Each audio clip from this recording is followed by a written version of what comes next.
I'm Lewis Rapley and I'm a sufferer of mental health. I've been diagnosed with depression and anxiety, and since the age of 18 it's gradually just grown into something that's taken over my life on a day-to-day basis.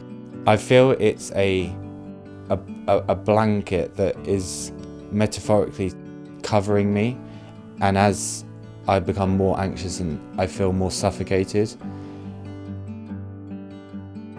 In December I created a YouTube channel as a sort of a project to try and distract myself from my subconscious thoughts by channeling my focus into something that was actually real rather than a superficial state of mind. So what I get out of doing these weekly vlogs on mental health is a way of expressing things that I wouldn't necessarily talk to someone on a one-to-one basis. I think by talking to a camera, it's just a great way of me really focusing my mind and bringing out things that I didn't really think were there, because every time I do a video after I've done it I feel so relieved and so free from whatever was troubling me at the time. So alongside the YouTube channel, which is a platform for the videos, I also created a Facebook page, and I utilise Facebook as a way of people reaching out to me and me also reaching out to them by providing useful links or links to the videos and things like that.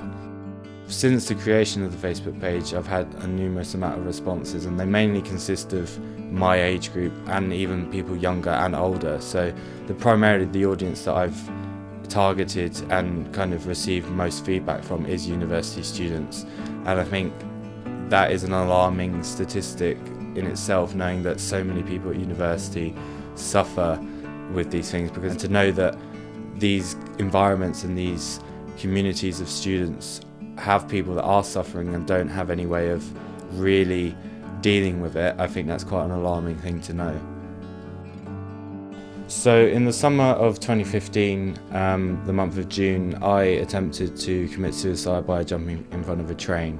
And I think this really summarised and explicitly highlighted to me, and also friends and family, that I was really suffering with mental health in a very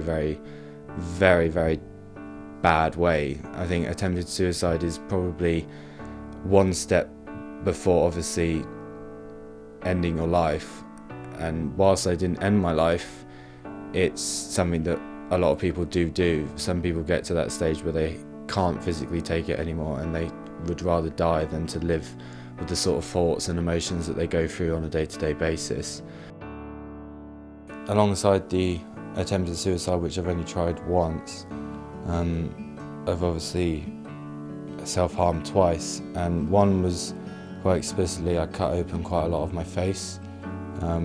I see a nurse and I told her, and the first thing she kind of said to me is why? And I said, I don't really know. And she said, I know why. And she said, it's the ultimate cry for help. It is a very human and a very common thing to happen with people that have mental health, and I think no one should have to go through the times that I and so many other people have done, and that's why I think awareness needs to be generated far more than it has been in the last 10-15 years. Each photo represents one of the 260 people that kill themselves every 2 weeks due to a mental health issue. Please show your support.